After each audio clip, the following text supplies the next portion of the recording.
नमस्कार। आज बात करेंगे राजस्थान की, जहां इस वक्त रिकॉर्ड तोड़ सर्दी पड़ रही है। और ये कोई मामूली ठंड नहीं है।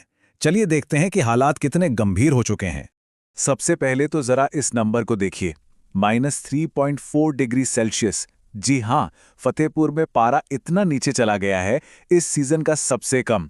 और ये सिर्फ एक आंकड़ा नहीं है, ये इस बात का सबूत है कि राजस्थान में इस समय कैसी जबरदस्त ठंड पड़ रही है। और देखिए, मौसम विभाग भी इसे हल्के में नहीं ले रहा है। वो उसे कह रहे हैं डबल अलर्ट, ट्रिपल अलर्ट। अब सोचिए, जब ऑफिशियल्स ऐसी भाषा इस्तेमाल करें तो इसका सीधा मतलब है कि सिचुएशन वाकई में सीरियस है और सबको बहुत बहुत ज्यादा सावधान रहने की जरूरत है। तो अब बात करते हैं राजस्थान की इस रिकॉर्ड तोड़ सर्दी की। साफ है कि हम एक हिस्टोरिकल ठंड के दौर से गुजर रहे हैं। ये कोई नॉर्मल विंटर नहीं है। और ये ठंड सिर्फ एक दो जगह तक सीमित नहीं है। माउंट आबू हो या जोबनेर, राज्य के कई हिस्सों में तापमान 0 से भी नीचे जा चुका है। इसका नतीजा ये हो रहा है कि सुबह सुबह खेतों में फसलों पर बर्फ की चादर बिछी हुई मिल रही है, जो किसानों के लिए एक बहुत बड़ी मुसीबत बन गई है। देखिए, प्रॉब्लम सिर्फ ठंड नहीं है। राजस्थान इस वक्त एक तरह की दोहरी मार झेल रहा है। एक तरफ है ये रिकॉर्ड तोड़ शीतलहर और दूसरी तरफ है घना कोहरा। और जब ये दोनों चीजें एक साथ मिल जाती हैं तो सिचुएशन आप समझ सकते हैं कितनी ज्यादा खतरनाक हो जाती है। इस स्लाइड में ये बिल्कुल साफ है कि ये दोनों चीजें किस तरह से अलग अलग परेशानियां खड़ी कर रही हैं। शीतलहर का मतलब है जमा देने वाला तापमान, जो फसलों को तबाह कर रहा है और पाइपों में पानी तक जमा दे रहा है। वहीं घना कोहरा विजिबिलिटी को लगभग 0 कर देता है। तो मतलब ट्रैवल करना एक तरह से अपनी जान को दांव पर लगाने जैसा हो गया है। लोग इसे ऐसे ही बर्फ जमा देने वाली सर्दी नहीं कह रहे हैं। जरा सोचिए, ठंड का आलम यह है कि घरों में नलों के अंदर पानी तक जम रहा है। इससे अंदाजा लगाया जा सकता है कि हालात कितने गंभीर हैं।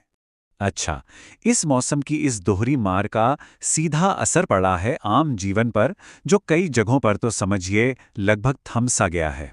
ये चार्ट देखिए, साफ पता चल रहा है कि सबसे बड़ी मार कहाँ पड़ी है। लगभग आधा यानी 50% असर तो सिर्फ ट्रैवल पर ही हुआ है। और इसके अलावा लोगों की रोजमर्रा की जिंदगी, खेतीबाड़ी, सब कुछ बुरी तरह से प्रभावित है। तो जमीन पर असल में हो क्या रहा है? देखिए, नॉर्थ वेस्टर्न रेलवे की दर्जन भर से ज्यादा ट्रेनें घंटों लेट चल रही हैं। उदयपुर में तो इंडिगो की फ्लाइट्स तक कैंसिल हो गई हैं। और बच्चों की सेफ्टी के लिए कई जिलों में स्कूलों को ऑनलाइन क्लास चलाने को कहा गया है। और कोहरे की बात करें तो हालात और भी डरावने हैं। कई जगहों पर विजिबिलिटी 50 मीटर से भी कम है। सोचिए, कुछ इलाकों में तो ये सिर्फ 10 से 20 फुट रह गई है।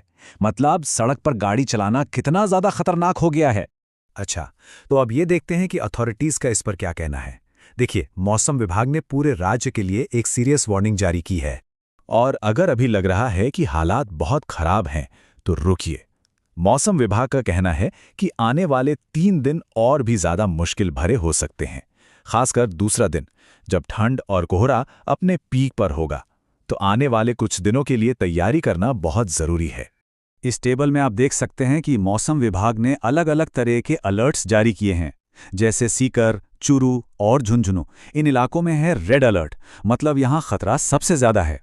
फिर आते हैं जोधपुर और बीकानेर जैसे इलाके, जहां ऑरेंज अलर्ट है, जिसका मतलब है कि लोगों को तैयार रहना होगा।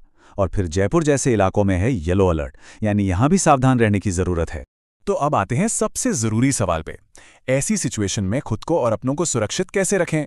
तो देखिए, कुछ जरूरी चीजों का ध्यान रखना होगा। अगर घर से निकलना ही पड़ रहा है तो गाड़ी बहुत धीरे चलाएं और लाइट्स ऑन रखें। घर में जो बच्चे और बुजुर्ग हैं उन्हें गर्म कपड़ों में रखना बहुत जरूरी है। और हाँ, मौसम की खबरों पर लगातार नजर बनाए रखें। एक और बात, अपने पानी के पाइप्स को जमने और फटने से बचाने के लिए भी जरूरी कदम उठा लें। तो सवाल ये उठता है कि आने वाले कुछ दिन राजस्थान के लिए कितने मुश्किल भरे होने वाले हैं। खैर, इसका जवाब तो वक्त ही देगा, लेकिन तैयारी पूरी तरह से हमारे हाथ में है। अपना और अपनों का ध्यान रखना बेहद जरूरी है।